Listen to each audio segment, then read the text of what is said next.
Well, good morning. Hello and welcome.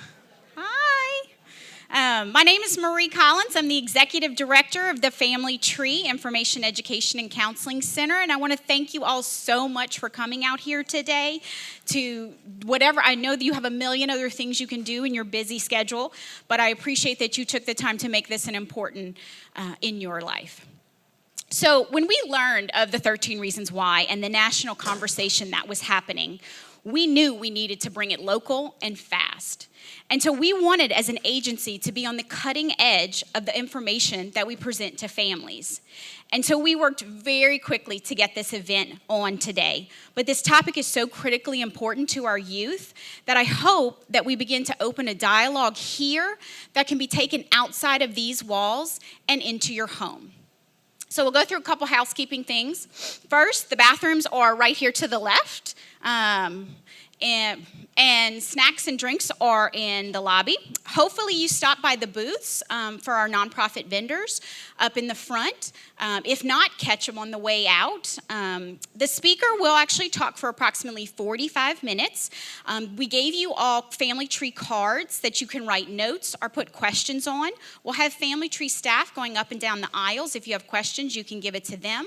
We'll put it in a basket for when it's time to give to Roy. Each of our nonprofit partners will actually talk at the end so that you can learn a little bit more about them in their own words. Acadiana Open Channel actually is graciously enough filming today, so we will have a link to that eventually. And we are going to be on Facebook Live, so get happy. You were going on live. Smile pretty. So I am so excited to introduce our featured speaker, a licensed professional counselor and author of 4 books, most recent publication being What Teens Want to Know But Don't Tell You. He is internationally recognized expert in understanding and raising teenagers by using humor, passion, clinical and life experience to help adults connect with teens to know, understand, and love themselves.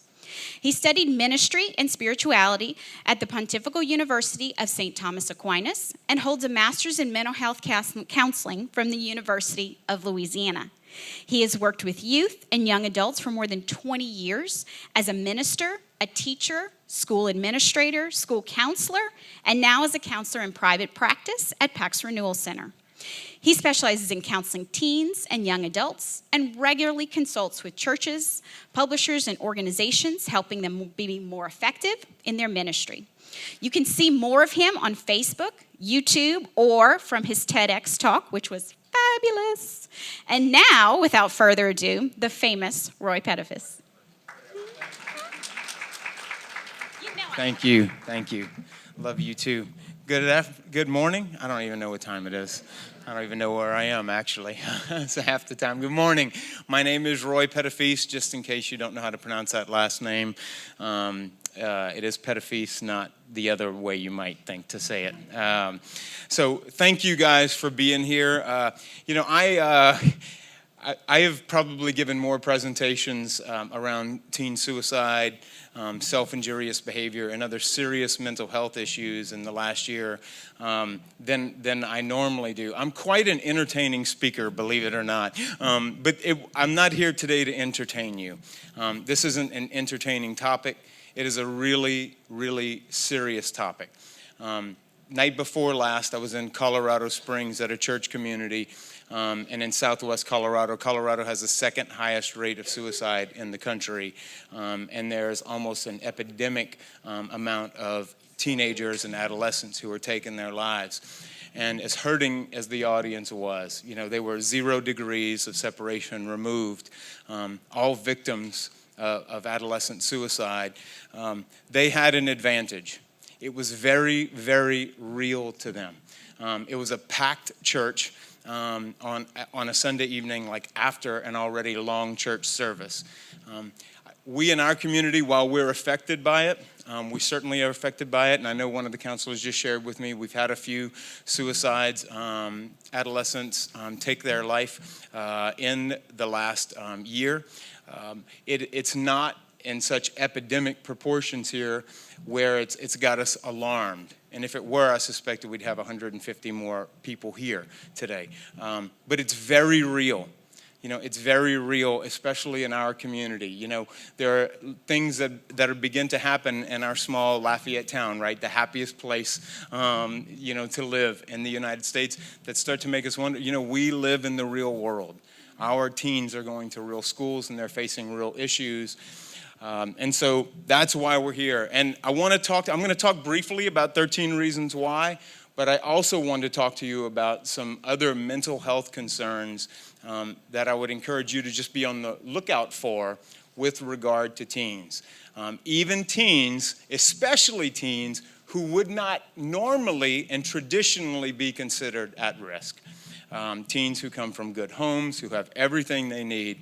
A lot of those young people are especially at risk today when you would otherwise not think they are. So let's turn it over to talking about 13 Reasons Why. How many of you have seen it? Just to get it. Okay, so a lot of you guys have seen it. Awesome. So in March 31st, Netflix released, they're going to sue me for that. Netflix released a series based on the 2007 young adult novel, 13 Reasons Why. They released the series. They released all 13 episodes at a time. That's significant, and we'll talk about why that's significant later, all at once, right before Easter break. And I had skimmed through the novel a while back, but I had saw someone in the first week of April on my news feed upload, say something about the series and that it was concerning. And so I went to it and I watched it. It was very disturbing, very triggering for me, who was certainly an at-risk adolescent, and I won't get too much into my story at all, but very triggering for me. And instantly, as I began to watch it, I knew how appealing it would be to teens, even before it started getting all the national media attention. And I made myself watch it. I didn't want to finish it, and then I made myself watch it again. And it almost brings me to tears just saying it because of just how intense it really is. So they were released all at once. Their intent, and the producer, Selena Gomez, their intent, and I believe it, I don't have any reason to doubt their intent, was to raise awareness about the issues, and we'll talk about all of the issues that are covered in 13 Reasons Why, to raise awareness about adolescent suicide and adolescent mental health concerns. That was their intent, and their intent was to portray some of the scenes graphically as they did, and we'll talk about that, in order to scare teens away from doing it. It's the most watched Netflix series ever, and it's only been out about a month and a half. Most watched Netflix series ever, like more than House of Cards, more than Orange is the New Black, most watched Netflix series ever. So let's just talk a little bit about the plot. So what's the plot? It follows Hannah Baker, who is a high school junior who is transferred to a new high school. Her dad has a small business, and his business is really in trouble because he's being put out by the big conglomerates. He has a small pharmacy. She transfers into the school, doesn't make a whole lot of friends at first, but she begins making friends and begins experiencing betrayal with those friends, miscommunication, misunderstanding. Hannah is bullied. She's cyberbullied. She's sexually assaulted. She is raped, which is graphically portrayed in one of the episodes, and ultimately takes her life. Complete suicide in the 13th episode, which is the most graphic on-scene depiction of suicide in television history. The 13 Reasons Why is significant because Hannah, before she completes suicide, leaves behind 13 cassette tapes. For those of you who are, younger than me, cassette tapes is an old form of media.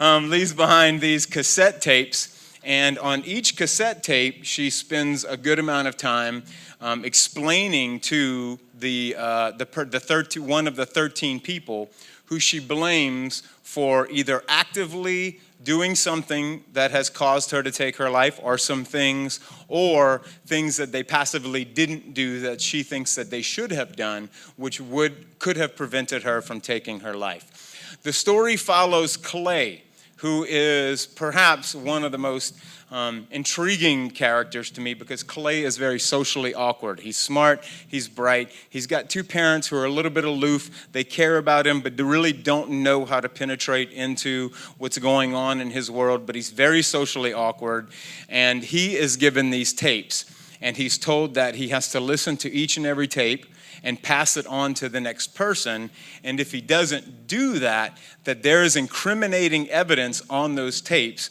which would be just devastating to a few of the teens who are in the school. So Clay has got all this pressure on him to do that.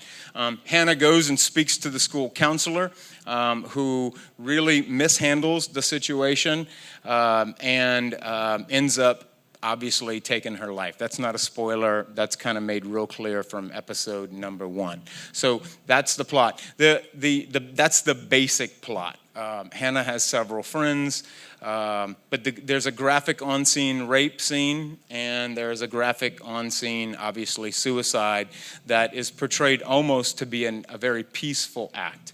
And again, that raises some of the concerns that we will bring forth today. There's actually 2 suicides in the film, unfortunately, and that doesn't get enough attention in the media.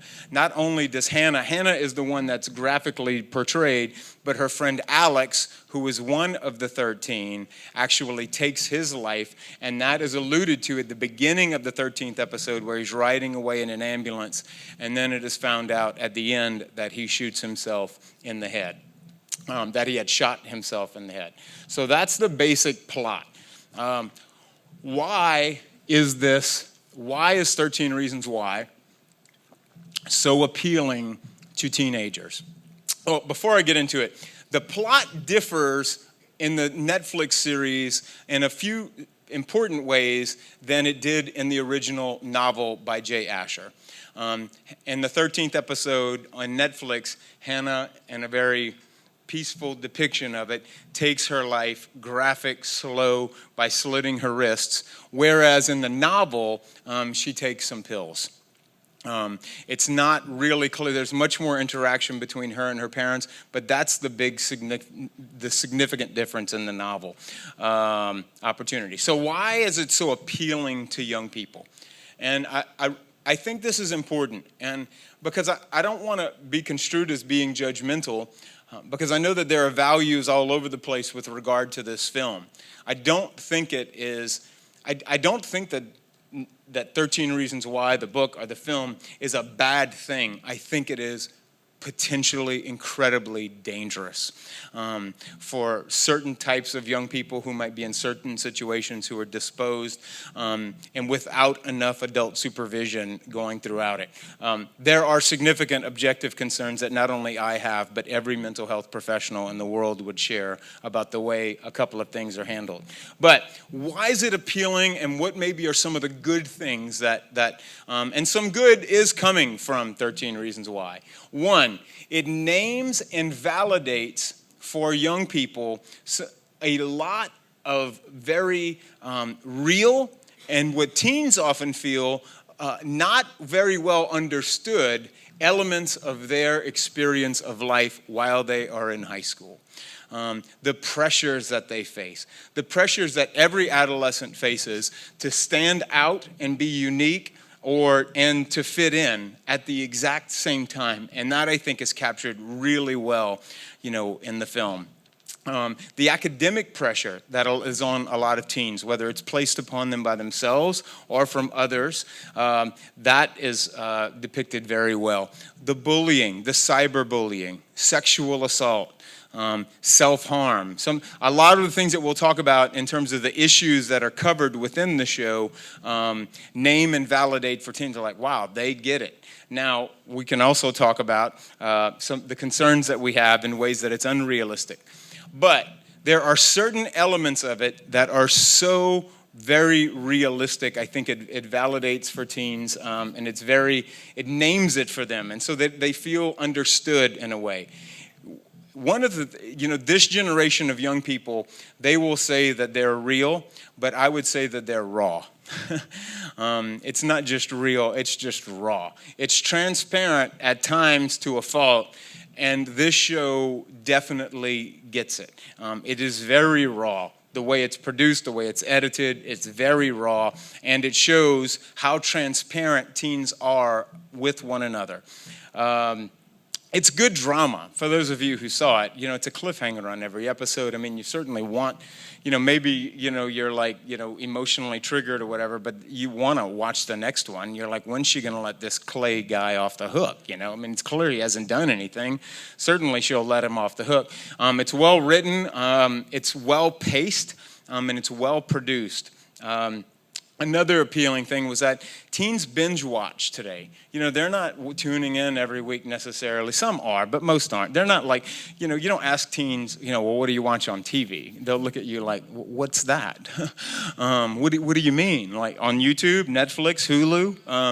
And what they particularly like to do is binge watch it. And so Netflix was very savvy in that. Right before spring break, they dumped all 13 episodes, and that's exactly what happened.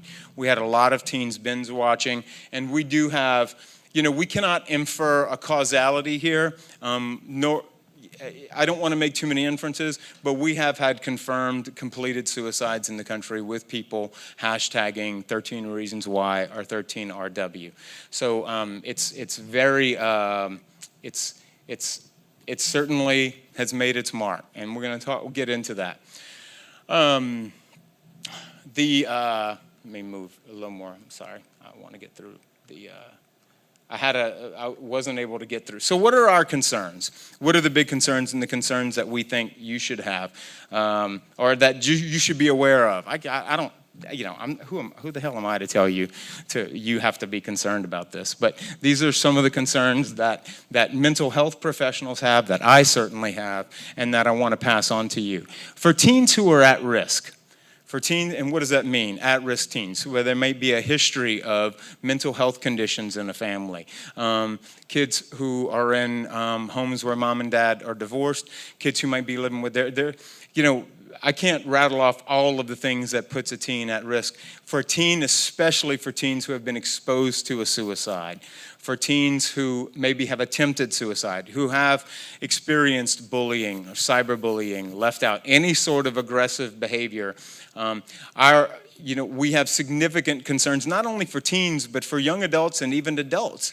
There are some adult friends of mine who I said, you should not watch this. This will not be helpful to you, and if you do decide to watch it, schedule an appointment with your therapist, because it will be incredibly triggering. It has the potential to be incredibly triggering, and right now, between when we announced this and today, let me tell you what's already gone on. One, for high school teens who are going to watch it, that ship has sailed. I mean, for the most part, unless they're really living under a rock, 90 to 95% of high school age teens who are going to watch this show have already done it, or they're not interested in it. More girls, I think, in my experience, and again, that's just limited. I don't have research to substantiate this. More girls are drawn in. A lot of guys just find it a little stupid and kind of silly.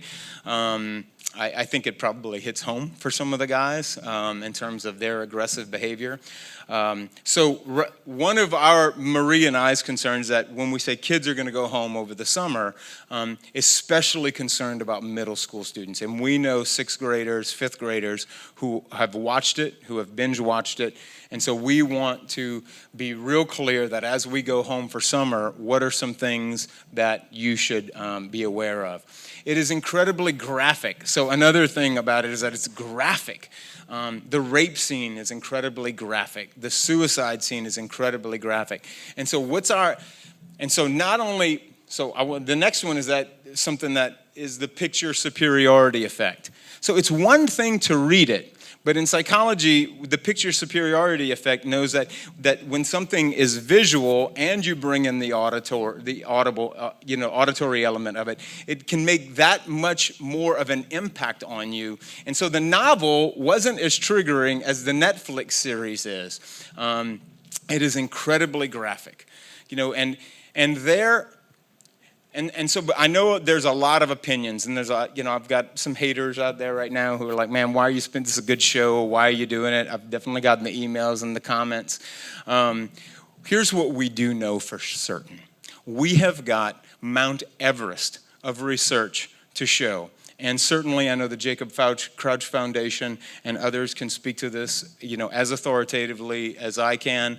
But we have got a mountain of research to show that have enabled us, those of us who do speak about suicide, and I do it a lot, safe messaging guidelines. This show violates numerous safe messaging guidelines on suicide. Why is that important? Because of what you probably have heard of, the copycat effect, or the mimetic effect, or the contagion effect. It's called by all three of those names. And what we know with certain types of behaviors, when there is a completed suicide in a community, the people who are near that are at risk because they have been exposed to it and now they're aware of it. As mental health professionals and school professionals, you certainly saw this in school. Remember when cutting was episodic and isolated, and then it just went whoop, and because it just became that much more aware. That's the contagion effect.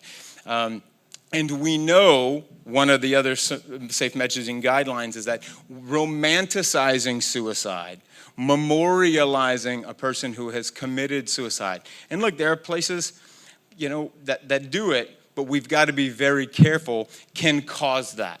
We don't want to romanticize it. We have to be very careful in how we talk. We do need to talk about it, right? We do need to talk about it, but the show, certainly many would share the opinion that it does romanticize it. Another concern that we've got, especially for younger kids, middle school, and certainly younger, my opinion, I don't think middle schoolers need to be watching this. That's just my opinion. Take that, perforate it, put it on a roll, do what you will with it, but that's just my opinion. But especially for them, they're watching high school students, age aspiration, meaning that these younger kids are going to want to be just like the older kids who are in it. And so what they're going to see, and I'll talk about this in a little while, some of the issues that are raised is they will see high school teens who are very popular and cool doing lots of drugs, actually not lots of drugs, smoking marijuana, obsessively throughout. They will see a lot of underage drinking. They will see a lot of sexually promiscuous behavior. And so that would be a concern, obviously, as well. So what are some of the issues that come up? Bullying is a huge one. It's a huge issue that's covered in the film.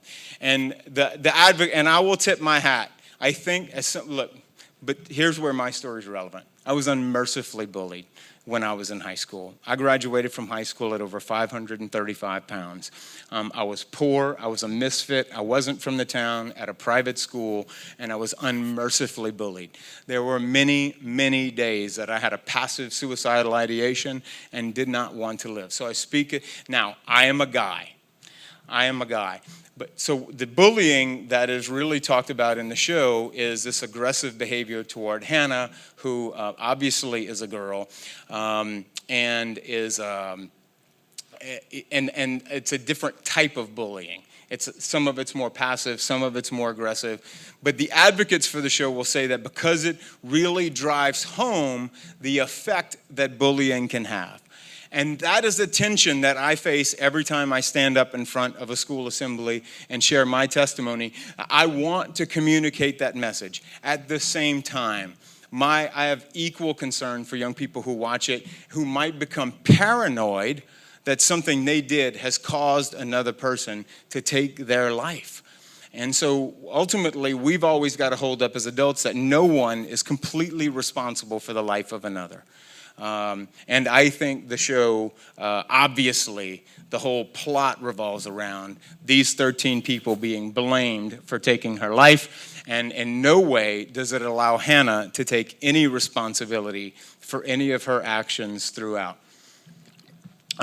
Issues of entitlement, that's certainly covered. Abuse, sexual assault, rape, relationship issues, self-harm, cutting, panic attacks comes up, substance abuse comes up, social media. One of the big things that are addressed is the generation gap between teens and adults, this ever-widening crevasse between older generations and younger generations. And the powerlessness that a lot of parents feel, that is kind of depicted in communicating with teens. So that is certainly depicted there. Counseling comes up, suicide, obviously, but it's an issue in the film. It's not an issue I have with the film, but that it comes up by way of being left out, spirituality. At no point is that covered in any way, shape, or form. Psychotropic medication comes up, peer pressure, academic pressure, same-sex marriage, same-sex experimentation, stalking, awkwardness, loneliness. A huge issue that I think that really does come out very accurately that is often overlooked is the objectification of women.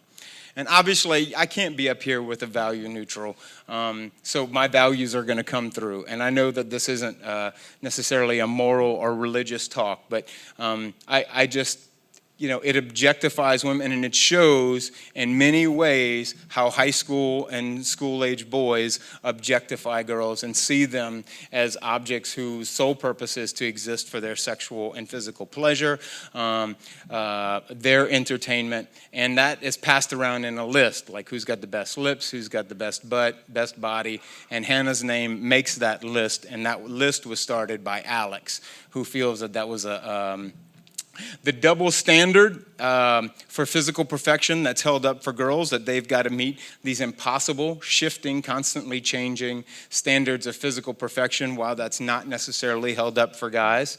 Violence, awkwardness. If I could and they only show one adolescent being awkward. In my experience is that all adolescents are awkward. And the teens that I work with, even the ones who are very socially adept, will, when we can get heavy, deep, and real, admit to me that there are many times that they feel very awkward. And so I feel like Clay is someone that they could really relate with a lot, the ones who have seen it. Loneliness.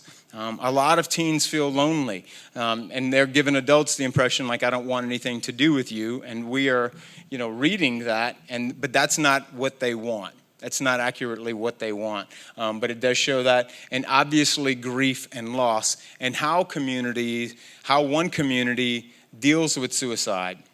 And while I'm on that topic, it shows that there is a shrine made, around Hannah's locker, and again, that is ill-advised.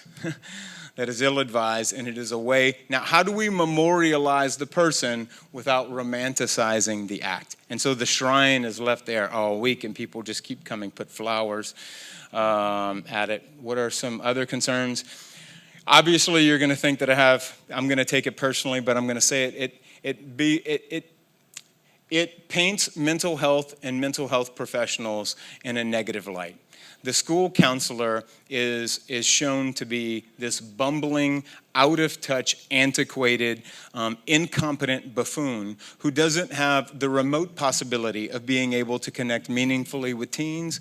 And I know of at least one, two, three. I see at least a few school counselors who are in here right now, who I know are do very well at dealing with teens. It shows how he mishandles it. The show offers no alternative. It doesn't really show any alternative for Hannah other than taking her life. It makes it look peaceful.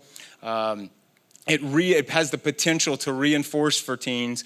I work almost exclusively with teenagers, and most of them don't want to go to counseling. They don't usually want to be there. And so it takes a lot for parents to get them there. And so this only reinforces for them how stupid and what a waste of time they might already believe it is. It paints suicide act to be an act of revenge, which it seldom is. And that's a significant concern. So you've got this teen who might feel invisible, who might be being bullied, could possibly think, oh, I'll get them now. I'm going to take my life, and then they'll see. Obviously, it has a graphic rape scene. Talked about that already.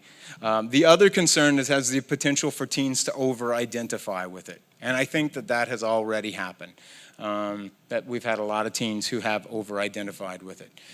So some mental health concerns just kind of on top of the show, and then we will go around and get your questions. One is that, and this would just be important because I rarely get opportunities to speak locally, but I would leave you with understanding that we have an anxiety epidemic in our country today. In 2006, we had one, and you're like, what does anxiety have to do with suicide? Hold on, I'm going to tell you exactly what it has to do with suicide. In 2006, we had 1 in 10 adolescents between the age of 12 and 17 who were diagnosed with an anxiety disorder. Last year in 2016, it's 1 in 5. 1 in 5. Most of the adolescent depression that I see coming into my office is not depression that arises as depression, it's anxiety-driven depression, and a lot of it, especially from teens who are from affluent areas and affluent homes, who might not be at risk, who don't want for anything, is a perfectionistic driven anxiety, which almost is very often a precursor to depression. True or false? Anxiety can cause depression. True. True. And a lot of, young people, as much as they love the world today, they're in a constantly shifting world. So that's important. In 2009, 1 out of 10 teens would have a major depressive episode while they were in high school. Now it's 1 in 8. 1 in 8 adolescents will have a major depressive episode, meaning that they could be diagnosed with major depressive disorder while they're in high school. Only 1 in 5 of those teens get help. Only 1 in 5 of those teens get help. Depression is very complex. Depression, anxiety, and obviously bipolar disorder. We rarely if ever diagnose personality disorders with teens, especially not in younger teens, but certainly with a couple of the personality disorders, especially borderline, suicidal ideation and completing a suicide is certainly a risk. What the show does not do, and one of its biggest misses, is that they oversimplify that act of suicide. We know very little about the dynamics that existed in Hannah's family, of which she is a part of that family system. We don't know about those dynamics. We don't know what happened in the 16 years that existed before she got to the high school she was at. Certainly there are psychological factors at work in adolescent depression. There's societal pressures. There's cultural expectations and cultural pressures, as well as biological and genetic factors in depression. And so those are all factors that factor in for mental health. What does suicide sound like? I just want to share with you, and I don't have the PowerPoint, but I'm going to read it to you, what I have heard from some young people over the years and have their permission and have their parents' permission to share this only verbally with their names being disguised. Mr. Pedophile. That's exactly what the teen said. If you only knew how much pressure is on me to get into a good college. I know it means everything to my future, but at this rate, I may not be around for the future. An 11th grade girl at the beginning of her junior year, 17 years old, who is having suicidal thoughts after discovering that she only made a 30 on the ACT at the beginning of her junior year. If I knew that I could go to sleep tonight and not wake up tomorrow, that would give me hope. Senior girl, 18 years old. Let's start passing out the question cards while I'm going through this so we can move kind of seamlessly. Oh, you already have them, the question card? Oh, great, good, awesome. If I knew that I could go to sleep tonight and not wake up tomorrow, that would give me hope. Senior girl, 18 years, suicide attempt. Seriously, Mr. P, what's the point? You really think God cares? No one else does. Junior boy, 16 years old, being bullied for severe acne on his back. I know that my life is made up of moments, Mr. Roy, but right now there's just too many moments, and none of them are any good.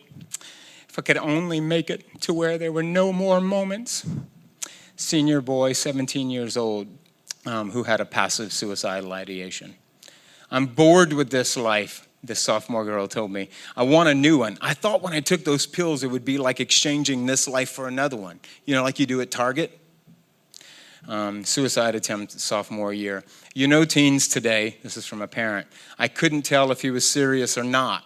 A parent lamenting after her 14-year-old son had attempted suicide.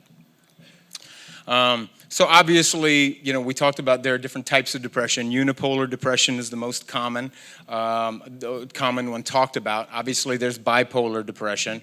And then there's dysthymia, which is this kind of low-grade depression that oftentimes gets undiagnosed. And certainly, depression is very real.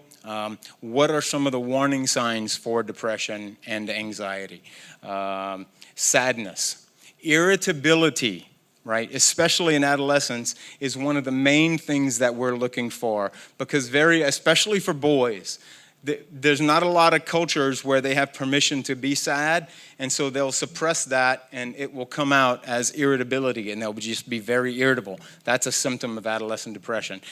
Withdrawal, isolation, decreased academic performance, loss of interest, substance abuse, sleeping too much, not sleeping enough, appetite gaining or losing, aggressive, reckless behavior, illegal activity, and certainly suicidal thoughts. Those are all some of the symptoms of depression. So some of you are sitting there going, well, that sounds like the average typical teenager. Yes, any one of those could be found. What you want to pay attention to as parents is, when do these start to overlap? Right? That's what we want to pay attention to. When do they start overlapping? And when do they start overlapping in an adolescent who may already be at risk? So if there's been a completed suicide in the family, if there's a history of depression or mood disorders or bipolar or any other mental health condition in the family, that is a risk factor. If there's been exposure, those are certainly risk factors, as we've talked about. So, what can we do? What can we do? What helps? Noticing and paying attention.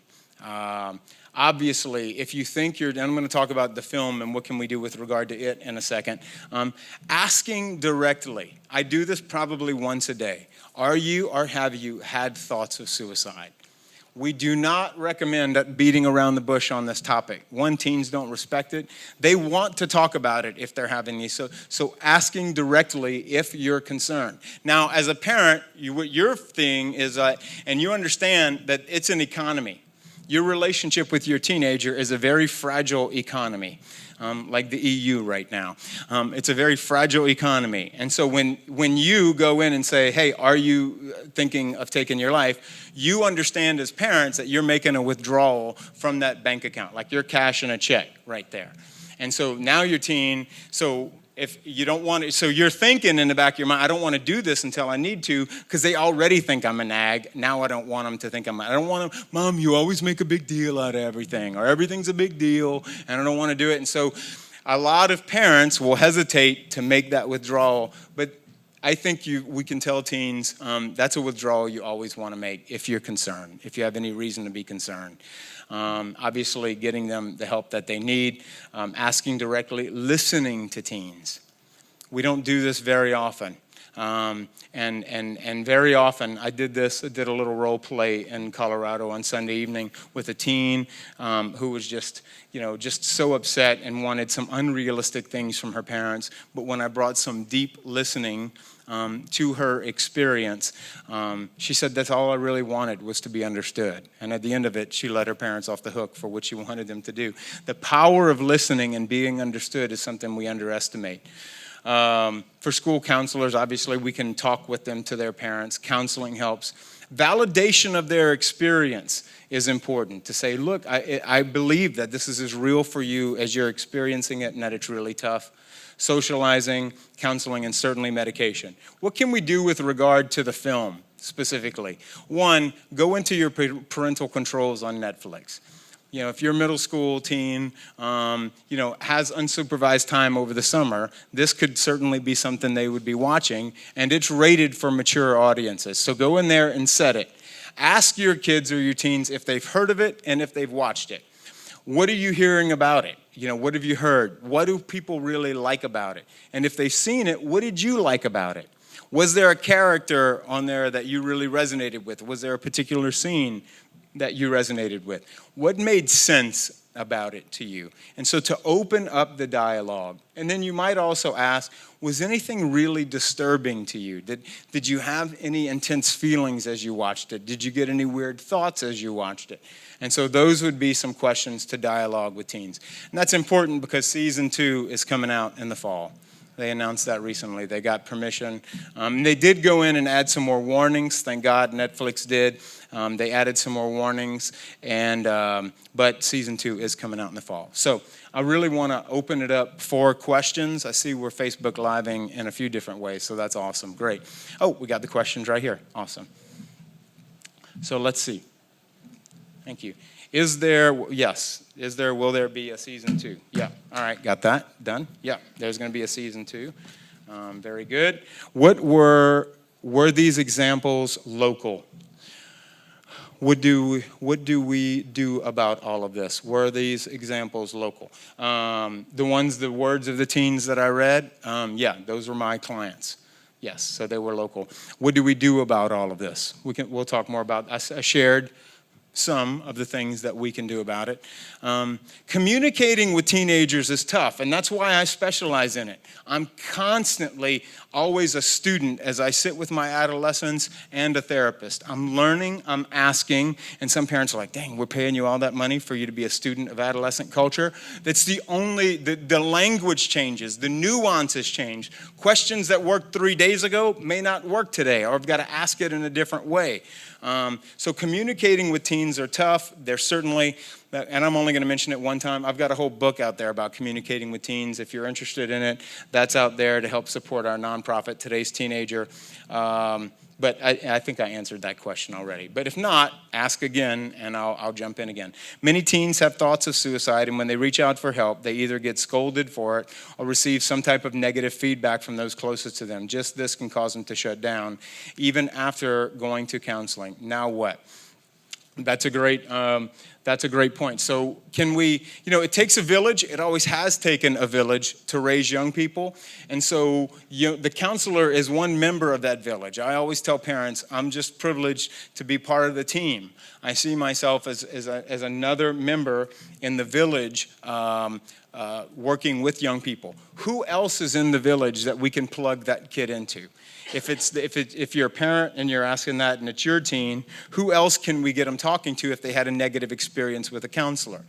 And, a youth minister, somebody, in a local church. And I know we're in a church and I have permission to say this, but I know that a lot of the organizations aren't necessarily religiously affiliated.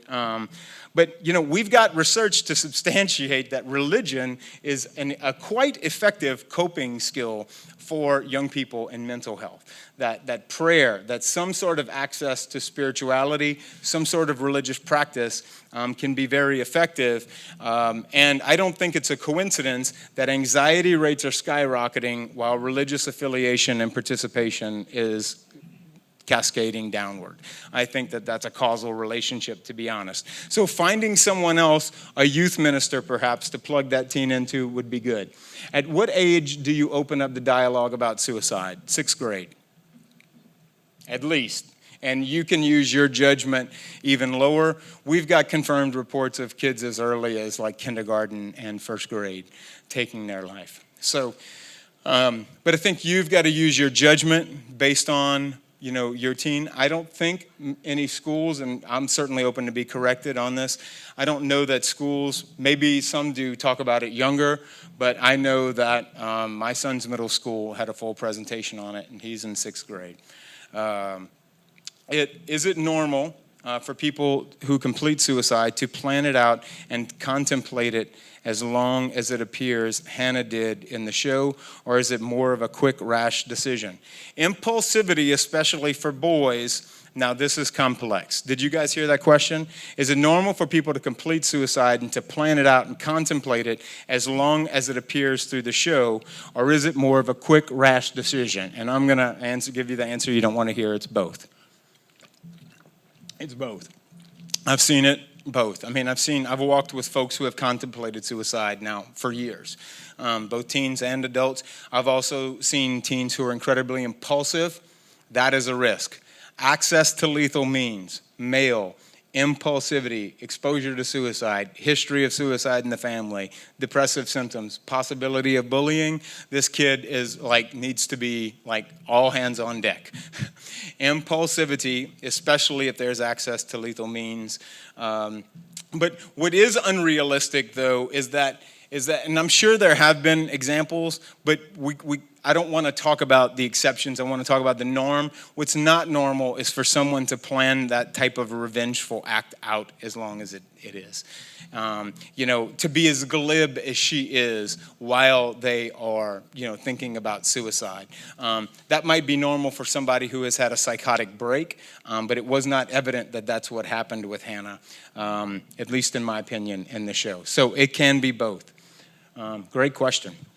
Thank you. How does a parent see when a teenager is depressed? That's a great question. Change of behavior. Change of behavior.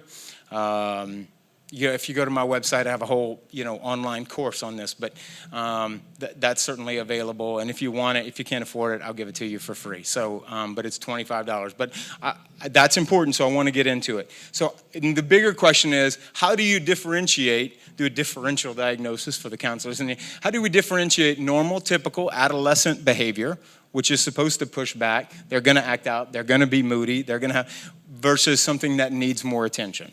Let me start here. If in doubt, intervene. If you don't know, intervene. I probably think that 20% of my caseload, now that might be high. 15% are parents who come in, we do an intake, I do an intake with the parent and go, I don't need to meet with the teen. I don't think that this is a serious enough issue, even though I take it very seriously. I know it took a lot for them to get in, but to sit down and pay a couple $100 to somebody so that you can get a professional opinion, your child's life is worth a lot more than that. What you want to look out for, you want to look out when things start overlapping. So one, is there a history of depression or anxiety in the family? Has there been a behavior change? Or have the grades changed? Have the social grouping changed? Have they changed socially? Are they acting differently? Are they saying things like, I just wish I weren't around, nobody cares about me, nobody loves me? And when those things start overlapping, right? And so any one of them isn't going to say, my teen is depressed. But when they start overlapping, they're always wanting to be by themselves. That's when you get concerned. It's normal for a teen to want to get away from their parents. It's not normal for all of the other things to be lining up. Awesome. Great question. What are some suggestions parents can use to relieve some of the pressure off of teens who believe all they have to be perfect in everything? Wow, Okay, what are some of the suggestions parents can use to relieve some of the pressure off of teens who believe that they have to be perfect in everything? We used to believe that this perfectionism in teens was mainly the fault of their parents. And I'm starting to see a shift in that where teens are putting plenty of pressure on themselves. Highly capable of putting pressure on themselves. One is to... I think if parents have been successful, and that's going to be a relative term, to talk with teens about your expectations. We don't have any expectation for your life to necessarily look like ours, Define success with teens. Have a conversation, because here's how teens today, unfortunately, and how many people in our country, not just in America, but in other first world countries, define success. Get good grades, get a good test score, get into a good college so you can get a good job, get good money, and then you'll be happy. So ultimately, money, being able to make a lot of money, is the definition of success and happiness, according to that rant. If I hadn't sat down and mapped that thought process out with hundreds of teens and hundreds of parents, why are you having a panic attack because he failed his geometry test? Well, he's going to get a bad grade in geometry. Well, what happens if he gets a bad grade in geometry? Well, then he's not going to do well on his GPA, and then he probably won't do well on his ACT, and it always ends up with the teen 5 years after he graduates from high school in a dark alley with a needle in his arm 2 weeks after anyone found him. It always ends up that way. I don't know why. Maybe I'm forecasting it for him. I don't know. But they're going to get it. Well, what happens if they don't get a good job? Well, then they won't make any money, and they'll probably fall in with the wrong kind of people. They'll start doing drugs, and when they start doing drugs, it'll probably end up taking their life. It's like, it's a geometry test. It's a geometry test, right? So one is to just be aware. To be aware of when they're getting in that mode. It's much more difficult with older teens. I think it's much more difficult with older teens. I could give a whole 2-hour presentation on that, so I don't want to go too far down that rabbit hole, but it is important to talk with your teen about it, to have a conversation about it. Do you feel the show put too much of a creative spin on suicide? Yes, absolutely. Is this unrealistic? Yes. I think the suicide scene is very unrealistic. It's very graphic and it's very romantic, and suicide is not that. Suicide is great, and that was their intention by making it graphic, to show it's scary, but they made it look like, well, this is my next shot at having another life, and it made it look too peaceful. If my teen or student is suicidal, where can they get help? They can get help from the school counselor. If they're actively suicidal, you could bring them to the emergency room. They could call the National Suicide Hotline. There are, and I'm sure our nonprofit partners are going to talk about that.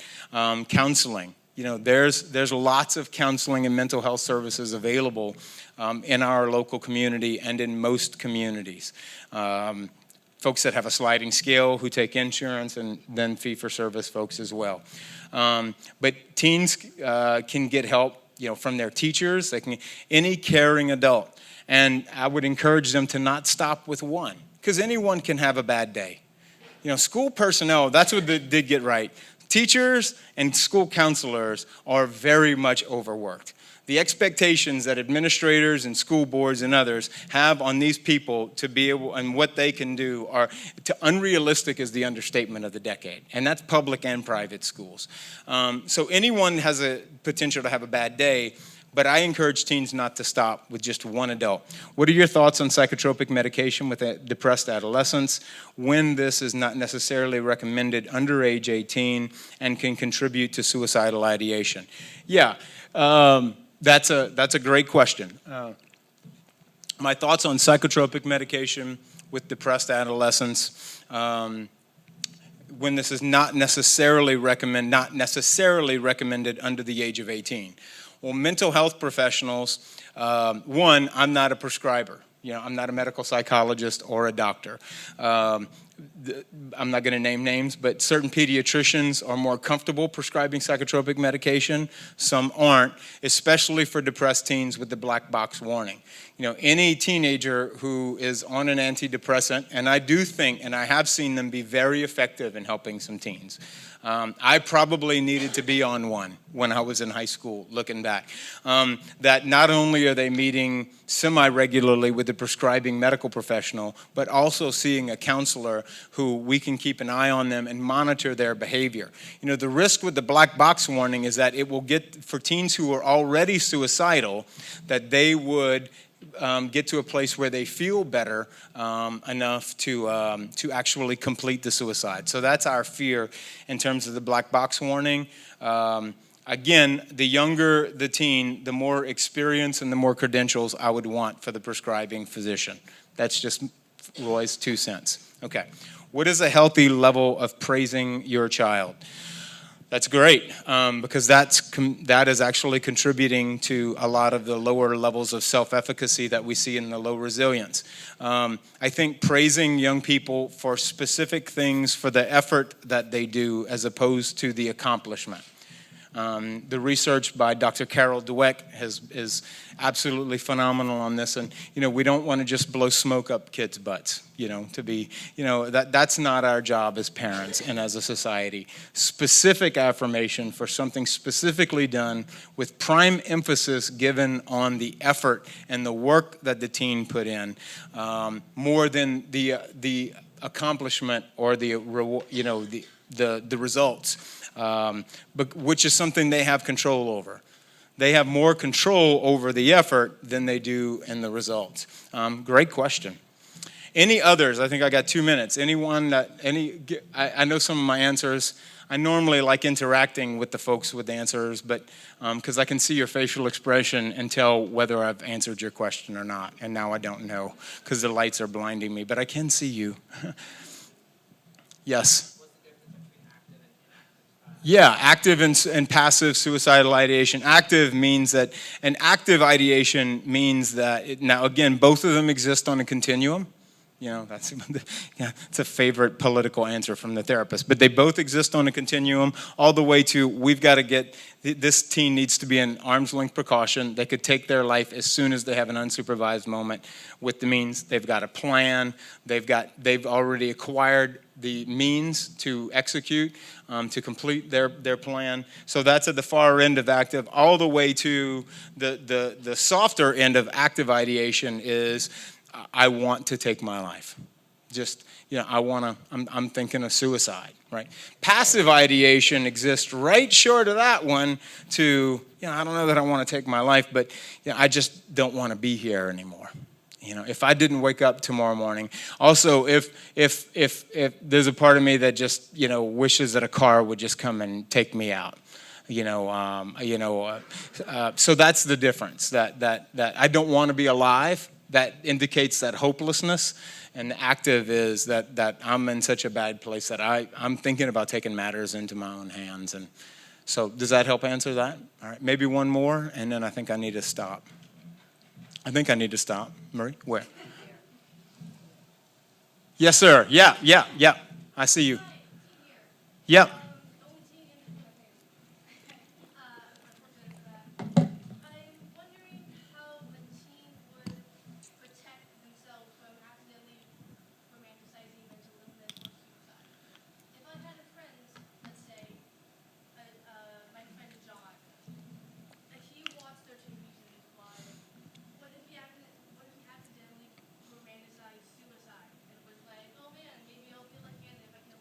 Yeah. So what are you asking what you can do as his friend? How do we protect ourselves from accidentally romanticizing? Well, one would be, and I'm going to answer this question real quick, but I would love to have a further dialogue because I suspect that there's probably 25 questions underneath that question with you. And what I'm going to say is going to sound really cliche, and I know that you could come back at me with at least 5 reasons why what I'm going to suggest won't work. So let me just put that out there. I get that. So if it's your friend, then you can have if you feel like there's enough safety and enough connection in the relationship to go to your friend and say, hey, I'm worried about you. I'm starting to hear this and I'm concerned. Are you talking to anyone about this? You could let an adult know and just say, look, I just need who might be in that teen's life.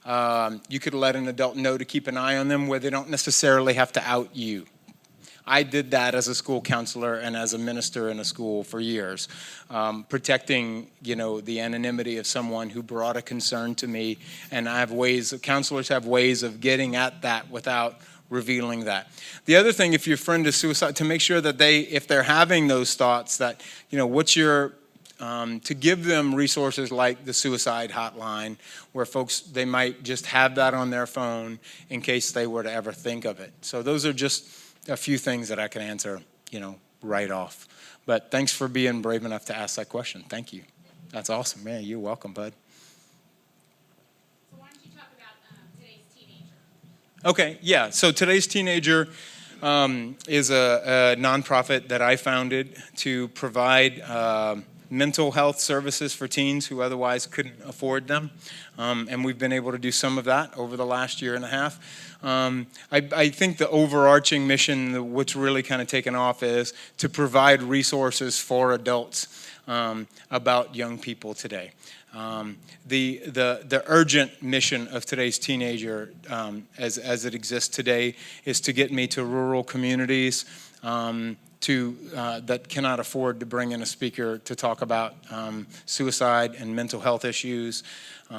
We unfortunately was not able to go a year and a half ago when I was invited to the Inuit villages in Alaska, the number 1 suicide rate in the country, because they just didn't have the funds and I couldn't afford to go up on my own. And then equipped them with online resources, and so we've got a lot of that. But that is coming up in January, and so that's the mission of today's teenager, to help provide resources, training for adults to help them better understand, reach, and influence young people. And one of the primary ways we do that is through my speaking, but through media. My producer for the Today's Teenager podcast is here, Mr. Chris Moe, who's doing the Facebook Live for me. We've got over 55 episodes on iTunes and Stitcher covering all of the topics, and some interviews with folks. And so thank you, Marie, and I'll turn it over. That's it. Thank you. Let's see. The Crouch Foundation will have you come up and speak. Thank you, Marie. Thank you, Roy. Tough act to follow. My name is Barney Lejeune. I'm the Executive Director of Jacob Crouch Suicide Prevention Services. Our organization was founded 11 years ago, and our goal is to prevent awareness through education, and our goal is to prevent suicides through awareness and education. What we do is we go and do presentations to junior high and high school students. We try to do these presentations in a classroom environment where we can see the student face to face. And we find that works a lot better than in an auditorium setting where there's 600 students or whatever. We begin at 6th grade, and for those of you that have parents, you might be surprised. We try to ask the question to those 6th grade students, how many of them are on social media? And again, this isn't scientific, but it's probably 90%, sometimes higher, are on social media.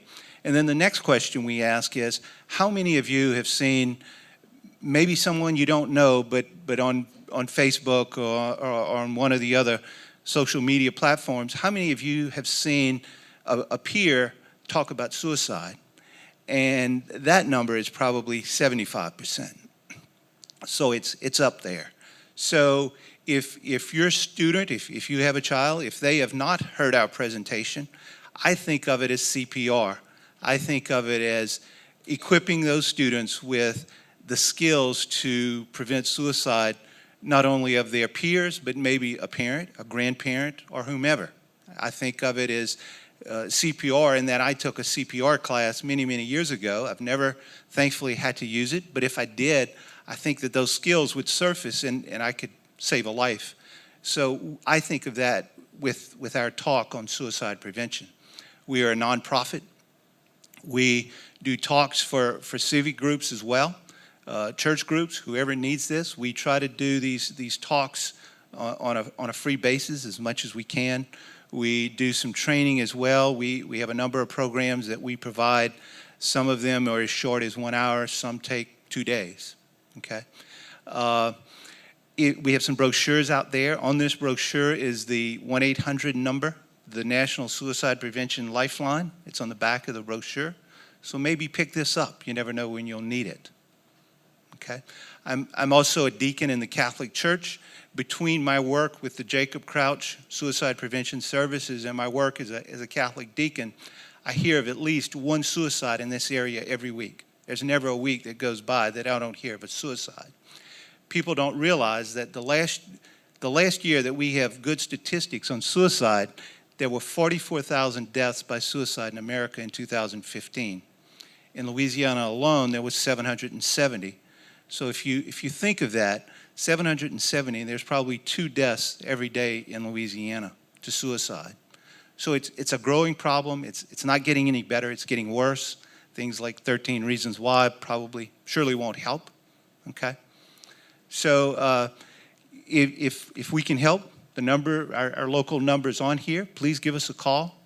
And it is a growing problem. Okay. Marie, thank you. Healing House. Hello, my name's Dylan Harrell. I'm a group director for a nonprofit agency called Healing House. Healing House is a grief support center for children who've experienced the death of a parent, sibling, or caregiver. We service children as young as 4 and as old as 17, or until the last year of high school. We'll let our teenagers age out. Our grief support groups meet every other week, and normally they're grief focused, but I do run the teen group, and we talk about several issues there, including suicide sometimes and suicidal ideation. We also provide tragedy response teams. So in our community, if a teacher or a Girl Scout troop leader or whoever, a deacon, dies, either suddenly or by suicide, we will go to those locations and provide like little mini support groups for those children who've experienced that. The adults that bring our children to our grief support groups also get to sit with other adults who've experienced the death of like a spouse, a parent themselves, depending if the caregiver was a grandparent or child even. And we separate our groups based on age, so we don't put like our 4-year-olds with our 16-year-olds. We put our 16-year-olds together and our 4-year-olds together, or siblings. So all of our sibling kids meet because their grief is a little different than our parent grief. We have a community resource library for grief if you're interested in that as well. And if you are a school counselor or you would like us to come to your school, we do go to schools sometimes and do like a micro grief group with those kids who've experienced any type of death in that school. So kids who've experienced uncle, grandparent, aunt, cousin, we'll do like a little meeting with them. And I think a couple of schools have done that with us. So our number for the Facebook Live people is 234-0443. So if you have any needs or if you have any questions about children's grief, we're happy to answer those, as well as set up school meetings or tragedy response teams. Just look us up. Thanks. Hearts of Hope. Hi, I'm Amity Shaw from Hearts of Hope.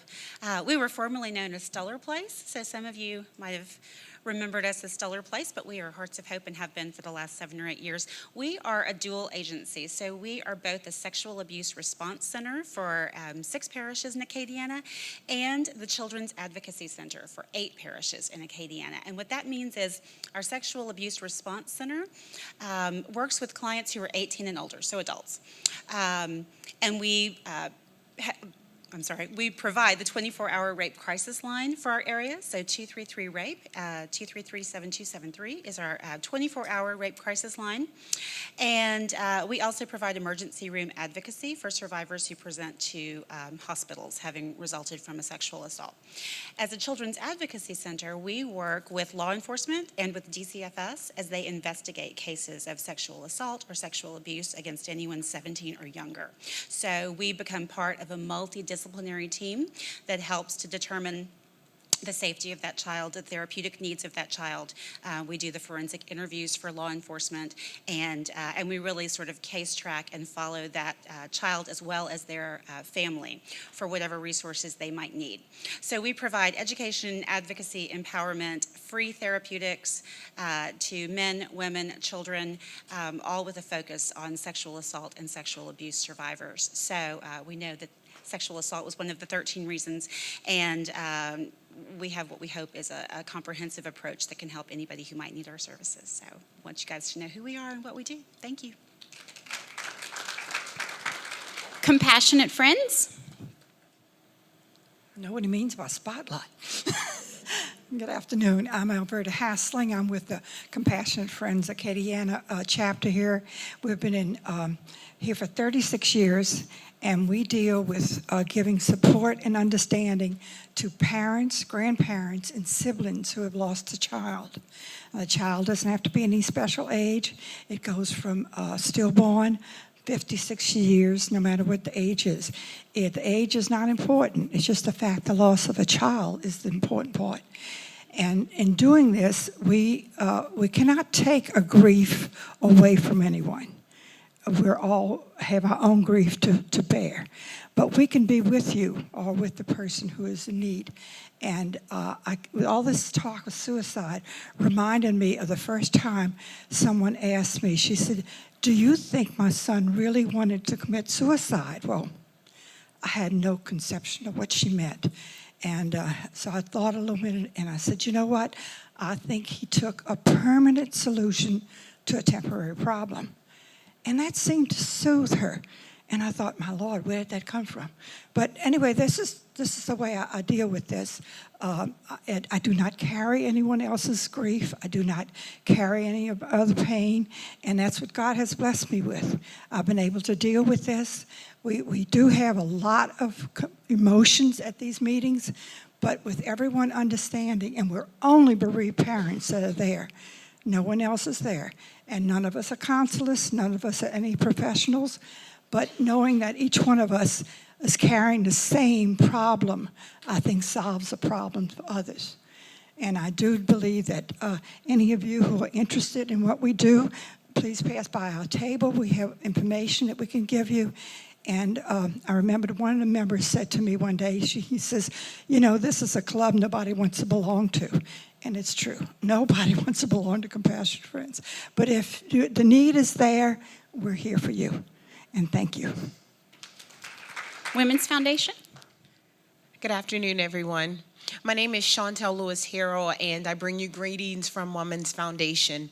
We are a nonprofit here in the area. We are a separate entity from Women's and Children's Hospital. And basically what we do is we provide educational programming to those ages 8 and above. We even have programs and services for adults. We do not have anything dealing with suicide, but we do have a variety of educational programs for young people to get involved in. They're extremely positive, they're uplifting, they teach them how to take care of themselves, what are some things that they can do now so that they can remain positive throughout their lives. And one of the particular programs that we have I want to tell you about, it's called Teens with Life Choices. Has anyone ever heard of it?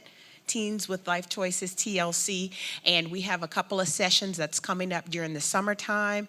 We talk about issues from how to deal with friends, how to deal with parents, how to build your self-worth, what does a healthy relationship look like, what does an unhealthy relationship look like. It's a 2-day interactive course for the young ladies ages 11 to 15. So some of the things we kind of talked about earlier, this may be something that can be a positive program for them if they're considering some of these things that we discussed earlier. So I have a booth out here. My name is Chantel again. I'm with Women's Foundation, and I'd love to speak with you.